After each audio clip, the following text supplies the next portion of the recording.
Hey everybody, this is Chris with sharpedits.com. I wanted to teach, I wanted to share, and I wanted to learn, so that's why you're all here.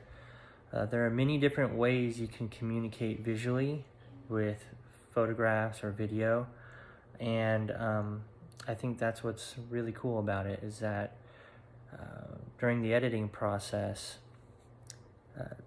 many people could come up with entirely different images. So I'm going to pull a few still images that I had from videos this last storm chase season, and I'm going to have them available for all of you to download and try your own edits on. I just ask, please do not resell these, do not claim these to be your own. Do mention that they're from Sharp Edits, and the entire purpose of this is to, again, teach, share, and learn. Learn, share, grow. So I'm going to show you a little bit about my process and maybe give you some ideas on what you can do when it comes time to doing your edits. So here we are. I use Lightroom Mobile for mobile edits. I'll click this little plus icon down in the bottom right next to the image. I'm going to choose from camera roll, and I already have a few that are already, actually they're screenshots. I have a few in here that I wanted to do. I was going to do this one right here. This is a beautiful tornado and beautiful supercell. And I just pulled a still from a screenshot on my phone, so I believe it's 1080 resolution. So you can notice right off the bat that it's not cropped. So I am going to choose 16:9 and it will crop it for me. I also see that there's not a lot of contrast in the clouds. So one cool thing about Lightroom, which makes it really powerful, is that you can do edits over the top of the image without being destructive to the file itself. So this allows you to make several edits and make adjustments to them along the way without destroying the original file or adjusting elements to the original file. It's called non-destructive editing. So I'm going to choose masking on the bottom left, and I'm going to click plus. And what's cool with Photoshop and Lightroom is that they've added a tool that allows you to select the sky. So I'm going to select the sky and make adjustments as it recommends. And it says preparing for first time use. This is my first time doing it on here, so let's see how it works. I do use it in Photoshop, and it's a very powerful tool.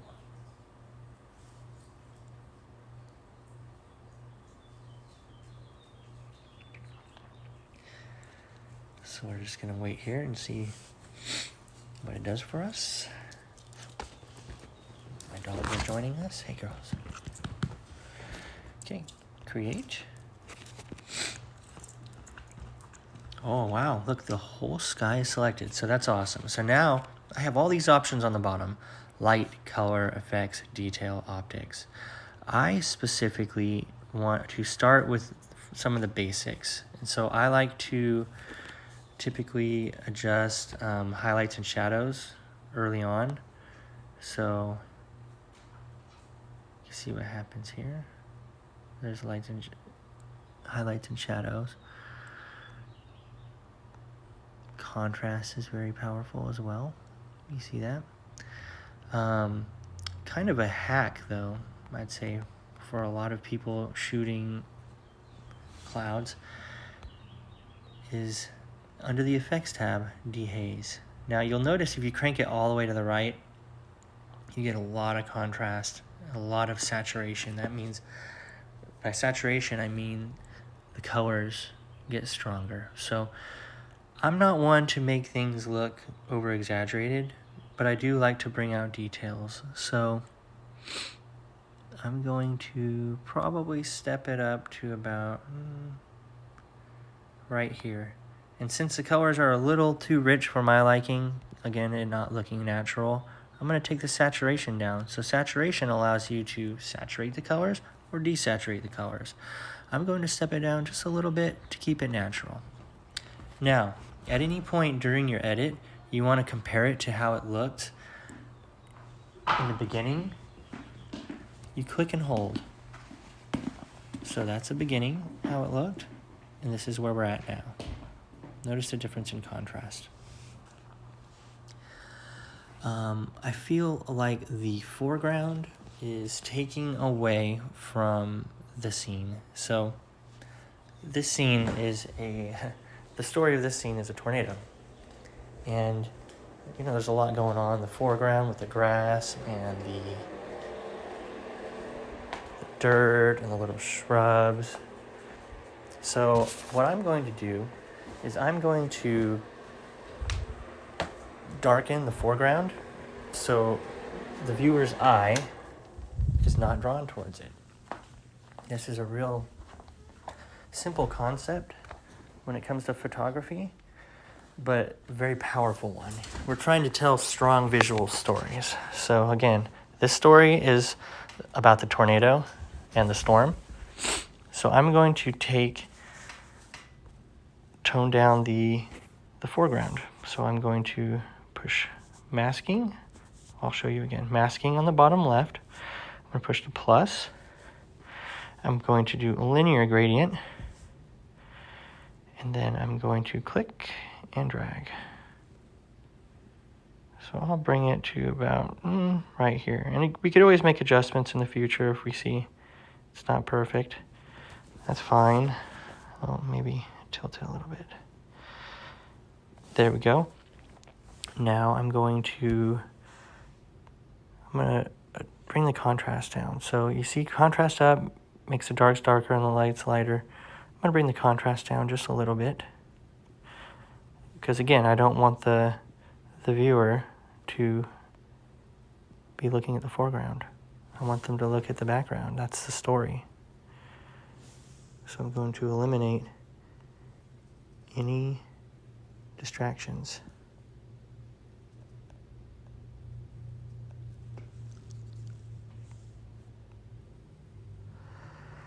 And when it comes time to doing your edits, it's always great to experiment, you know? Move each bar a little bit to see what happens. And for me right now, I'm really just trying to tone down that foreground. That looks okay for now. Now I feel like the whole image is kind of dark. So I could actually make adjustments to the entire image. And I could do that right here. So I'm going to expose it a little more. I'm going to see what happens when I crank the highlights up and down. That looks nice.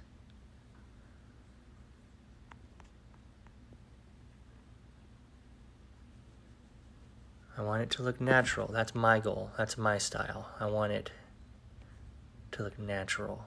Some people like to crank up the saturation to make the colors pop, and people who are not photographers absolutely love it. But for me, I feel like that's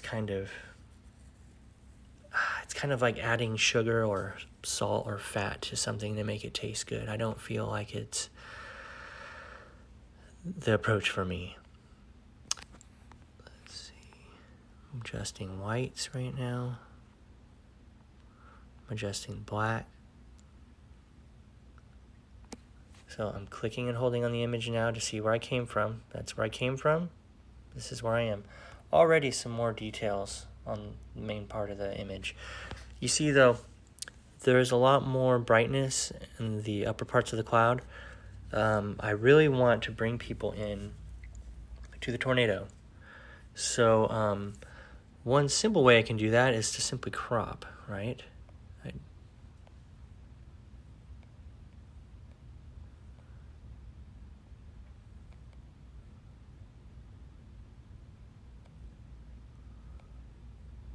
But I do love the cloud too, because I think that's a major part of the story, the top part of the cloud.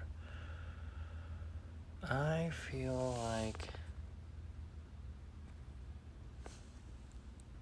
not feeling it. Because again, I do love that structure of the storm. Maybe we'll keep it about right here for now. I'll click the check box on the bottom left, or bottom right, I apologize. Now I'm going to bring in some more details to this tornado, and look at that. That thing was huge. So I'm going to use this masking tool again, and in here I'm going to click the plus on the mid right section, and I'll have my options. I could use a paintbrush, which I don't typically use. I tend to stick with linear gradient and radial gradient, and I'm going to use the radial gradient now. I'm going to select this area. Okay. Now what's cool is you could shift it around. I could change how the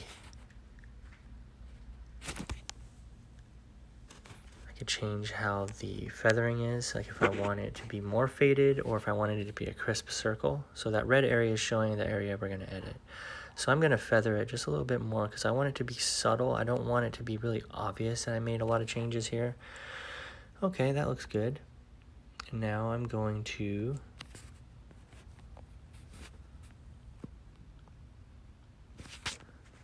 adjust some of the elements. So I should definitely make some of the highlights pop. Should probably bring the whites up. Maybe bring the shadows down. Maybe contrast, a little bit more contrast. Perhaps an exposure adjustment.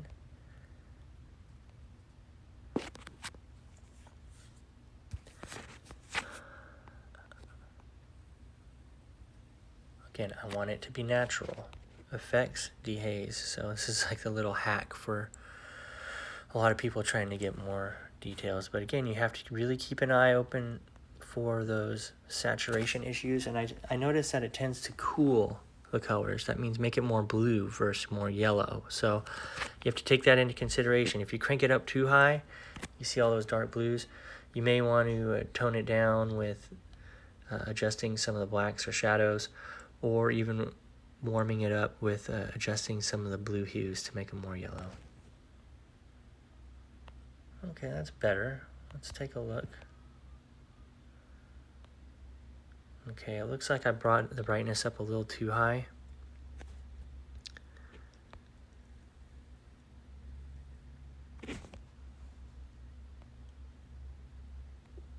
Okay, it's getting there. It's getting there. So I did that whole general area, right? Well, now I could probably really hone in on the actual tornado itself. So I'm going to create another mask.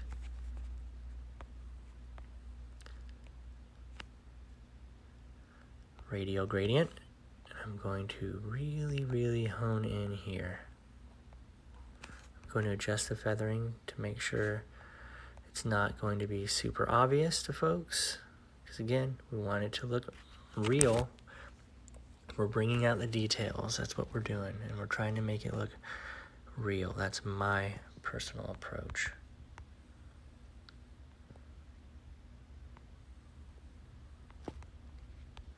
And you may be saying, oh, why is this guy doing this? Why isn't he doing this tool? Why is he doing that one? You know, there's no right or wrong way to do this. You could come to the same conclusions, the same final look, doing things a completely different way. Okay, that's a little better. I like where we're going. So another thing you can do with images to draw a viewer into a specific area is you can put a vignette on the border. So if you wanted something to look more surreal or dreamy, you could add like a white glow to the outer edges. But if you want to bring someone in to make it feel real and like they're looking at a specific point, we do a vignette and we bring the shadows in. So again, the light, people's eyes are drawn towards light. So we are controlling the light and bringing a person in. So again, here's the dreamy look I was talking about, right? You've probably seen images like this. It looks surreal. But if you want to bring them in, you tone it down a bit. And I'm already liking where this is going a lot. But we could adjust the midpoint.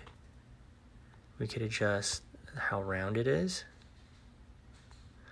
And we could adjust how much it feathers. See that? I can make it crisp, or I can make it super blurred.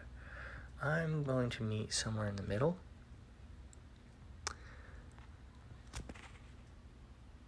Look at that already. It's come a long way.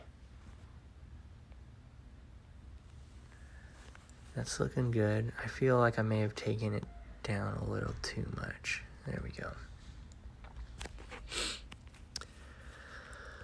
Okay, that's looking all right. Now I'm going to kind of review this image for a second and see what other things I can do.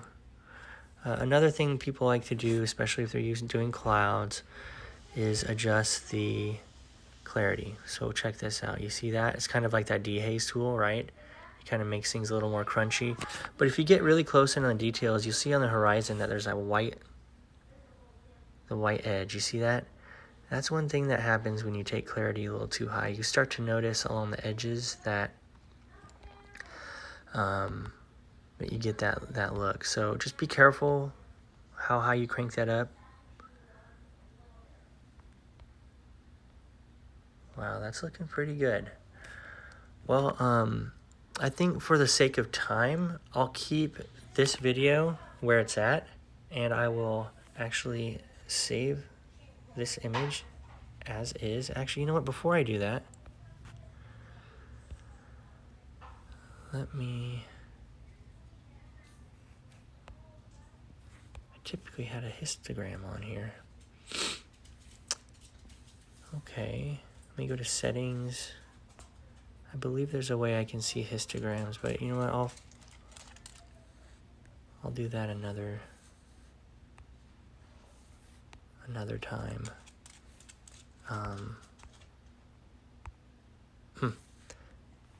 Oh, view options. Duh. Show height histogram. Okay. A histogram. This is showing us all the different colors involved with this image. So the blues represent blue, greens green, yellow yellow, red red, and white white. When you are editing an image, it's important to make sure you stay within the lines. So on the left side, you'll have the extreme black colors, and on the right side, you'll have your extreme white colors. So it's looking like this image is not very bright. So I'm going to step it up a little bit. Not too much. And then I now see that the blacks are okay. When I first started, you'll notice there's a little peak on the left, a little tiny peak. That kind of went away when I took it up. So the extreme black colors in the images, and the image is gone now, so that's good. I'm not losing any detail in the darks, and I'm not losing any details in the white. So, you know, if I were to take it all the way up, notice what happens. All the colors go to the far right side. Now, if you get to the extreme right side, you lose all details. So it's just completely white. When you're editing images, keep close attention to this, because it's going to help you keep the data and the details in the image to make it look as sharp as possible. So I think if I leave it right here, I'm happy with that. It's not perfect, but from where we came from, there, to here, I think there's a noticeable improvement. We could take it further, but again, for the sake of time and for today's first video, I just wanted to kind of introduce you to the process. So I will have this raw image, or unedited image, I should say, in this situation, since it's not a raw image. I will have it available for others to download. and to try, and I want to see what you could come up with. So if you don't have it already, download Lightroom Mobile for your phone. You could come up with a plan on Adobe for, I think it's something like $10 a month, where you have access to Photoshop and Lightroom. You then could download Lightroom and get the ability to do the masking tool. So if you have any troubles with that, feel free to reach out. Otherwise, I wish you the best of luck in your photo journey. All right, we'll see you next time. I'm going to save this image by clicking the send icon on the top, and I'm going to export. Did I export it to camera roll? There we go. Boom. All right, got it. Good to go. Thanks so much for staying with me here, and I hope this was helpful for you. All right, have a good day.